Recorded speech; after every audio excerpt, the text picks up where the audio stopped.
साथियों, मैं कोडरा टाइम्स के लिए नितिन शर्मा और आप सभी को पता होगा विगत 11 दिनों के भांति इस आज के दिन भी जो है लाडंग चिल्लरखाल कंडी मार्ग को लेके जो है ये धरना प्रदर्शन लगातार जारी है। आज जो लाडंग चिल्लरखाल बेरियल पे धरना नहीं, आज कोटद्वार तहसील प्रांगण में ये बेरियल है। और हमारे साथ में बात करने के लिए महेंद्र पाल सिंह रावत जी है, जो पूर्व सैनिक भी है और जो लाडंग चिल्लरखाल समन्वय समिति के अध्यक्ष भी है। पहले सर आपका बहुत बहुत स्वागत है। धन्यवाद। जो लाडंग चिल्लरखाल मार्ग पे लगातार विगत 11 दिनों से जो है धरना प्रदर्शन चल रहा था, आज उसका 12वां दिन है। आखिर आपको ऐसे क्या कारण लगे हैं कि आज आपको तहसील प्रांगण में धरना देना पड़ रहा है? देखिए, यह मांग पूरे कोटद्वार की है और यह कोटद्वार ही नहीं, यह आपके रामनगर और पूरे उत्तराखंड की एक मांग है और इसके लिए जन जागृत करना नितांत आवश्यक है। क्योंकि कोई भी आंदोलन अगर जीवित करना है तो आपके पास जनसंख्या, आपके पास समर्थन और आपके पास उन प्रबुद्ध जनों का सहयोग नितांत आवश्यक है, जिसके माध्यम से इस आंदोलन को आगे ले जा सके। और इसी की परिणति के आज हम इस आंदोलन को कोटद्वार लाए हैं और कोटद्वार में लाते हुए इसको हम चाहते हैं कि अगले दिन इसको हम कौड़िया भी ले जाएं, हम इसको आपके सने भी ले जाएं और इसको हम आने वाले दिनों में आपके कालागढ़ भी ले जाएं।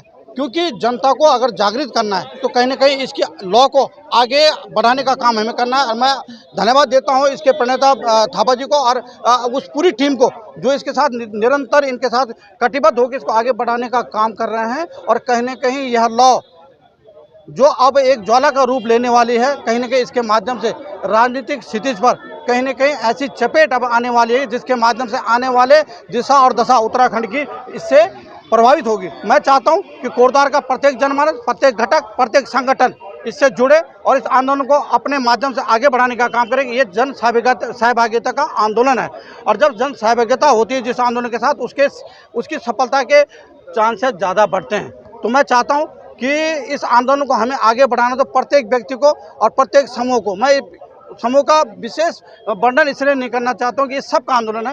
हम अगर साथ होंगे, संगठित होंगे, एकजुट और एकमुठ होकर अगर इस कार्यक्रम को आगे बढ़ाने का काम करेंगे तो आने वाले दिनों में हमें अच्छी खबर इस माध्यम से मिलेगी। और हम एक बिंदु और आपके माध्यम से करना चाहते हैं कि किसी भी आंदोलन को चलाने के लिए 3 उसके मुख्य धाराएँ होती हैं: क्रियान्वयन, प्रबंधन, नियमन, जिसको मैं लगातार कहता हूँ। तो प्रबंधन की भी नितांत आवश्यकता है कि कब, कहाँ, कैसे जनता के बीच हम संवाद रख सकें। उसके बाद नियमन, किस नियम के आधार पर हम इसको आगे बढ़ाने का काम करें और कहाँ हमें जुडिशरी से, क्योंकि मैटर सब जुडिस है और जब सब जुडिस मैटर है तो उस मैटर को हमें अपने अधिवक्ताओं के माध्यम से सरकार पर प्रेशर डालने की नितांत आवश्यकता है।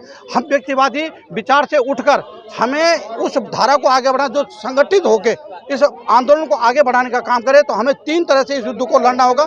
एक तो जनता की तरफ से लड़ना होगा, एक न्यायपालिका की तरफ से लड़ना होगा, एक व्यवस्थापिका की तरफ। व्यवस्थापिका मतलब हमें अपने नेताओं से भी बात करनी होगी, उनके साथ उनको भी दबाव, क्योंकि अल्टीमेटली चुनाव में उन्होंने जाना है। और जब जिस राजनीतिक व्यक्ति को अगर चुनाव में आगे जाना है तो कहीं ना कहीं उनको इस विषय पे नितांत इस पर ध्यान देना होगा। इस पर अपना एक ध्यानाकर्षण कर विशेष मूवमेंट उनको भी करना चाहिए, उनको आना चाहिए, उनको कहना चाहिए जनता के बीच में कि इतने दिन में हमारे अधिवक्ता द्वारा ये काम अभी हुए हैं और ये काम आगे भविष्य में होंगे और आने वाले 3 महीने, 4 महीने या 6 महीने में इस व्यवस्था को हम आगे बढ़ाने का काम करें। तो मैं ये चाहता हूँ कि कहीं ना कहीं आप इस व्यवस्था को बनाने में हमारा सहयोग दें। राजनीतिक दलों से मैं निवेदन करूँगा कि वो कहीं ना कहीं आएँ और इस मुहिम को अपना समर्थन दें, क्योंकि जनता से, जनता के द्वारा, जनता के लिए आपको चुना गया है और आप इसके प्रणेता हैं, आप इसके भागीदार हैं। क्योंकि हमने तो आपको चुन के दे दिया, हमने अपने मत का वोट आपको दिया है। 5 साल आपने क्या किया, आने वाले दिनों में आपको पता चलेगा कि आपने कितना काम किया, कितने इनके में। इस पर ज़्यादा विवरण नहीं करना चाहिए क्योंकि ये राजनीतिक मंच नहीं है, यह एक सार्वजनिक मंच है। और इस सार्वजनिक मंच से हम इतना कहना चाहते हैं कि मत उठा उंगली उस तरफ, 4 उंगलियां तेरी तरफ आती हैं। तो हम चाहते हैं कि वो ये नहीं करे कि फलानी सरकार ने ये किया, मैंने ये किया, तुमने ये किया। अब क्या हुआ ये बता कि कारवां कहाँ से लूटना शुरू हुआ। ये कोटद्वार को लूटने का काम कहाँ से शुरू हुआ, इस बात को सोचने का, हमें मंथन करने का और उसके ऊपर उसको आगे बढ़ाने का है, उस कड़ी को जोड़ने का है। और आपके 5 साल, 6 साल, 15 साल, 20 साल हुए हैं आप लोगों के, आप लोगों ने क्या किया। मैं राजनीतिक दल नहीं करना चाहते, आपने क्या किया।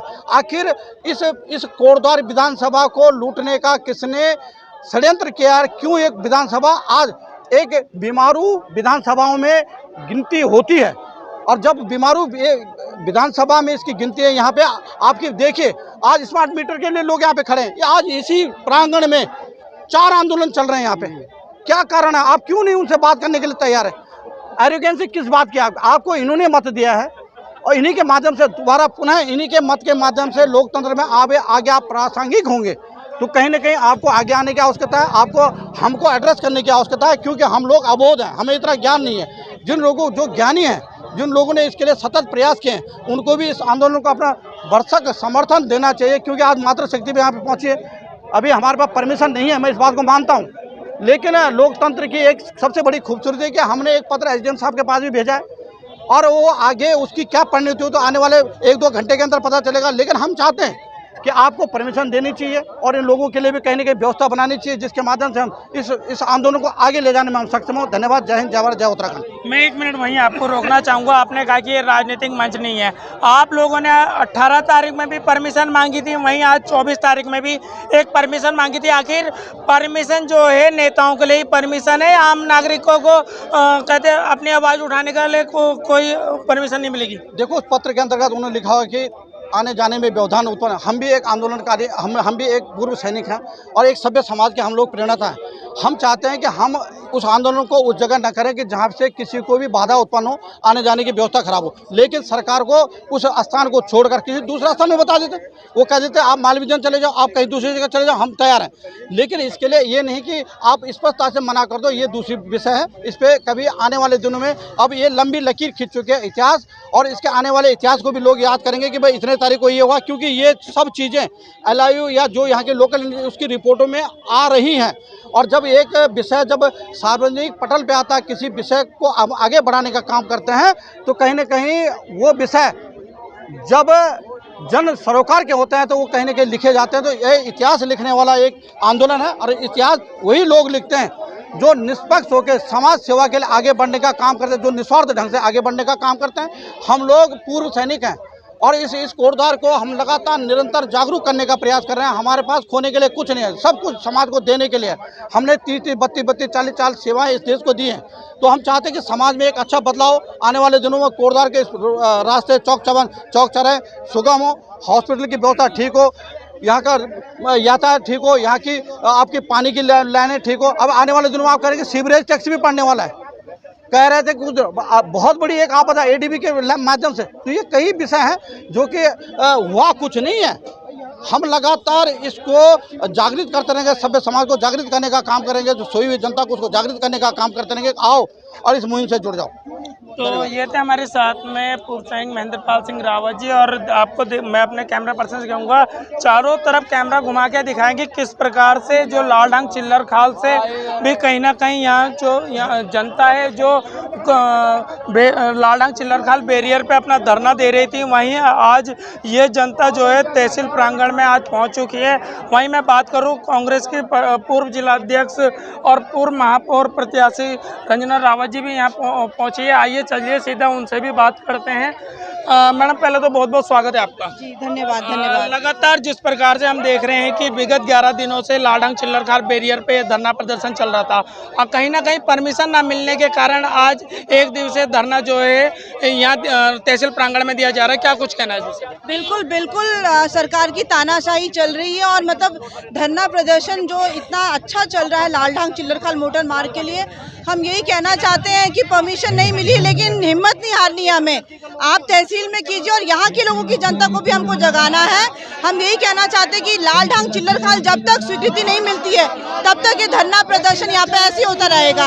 और हम लोग सब कोटद्वार वासी, अभी भाबर की जनता जागी थी, अब कोटद्वार की जनता को जगाना है हम लोगों ने। मैं यही कहना चाहती हूँ कि आज कोटद्वार में भी आगाज हो चुका है, बाजार में आगाज हो चुका है और पूरी यहाँ के जो लोगों की जनता है उनको भी जगाना है। आज का माया आने वाले दिनों में देखना, बहुत बड़ी तादाद में महिलाएं आएंगी।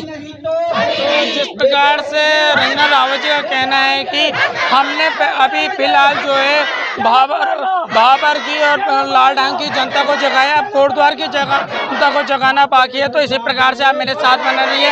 मैं कोटद्वार टाइम्स से नितिन शर्मा, कोटद्वार।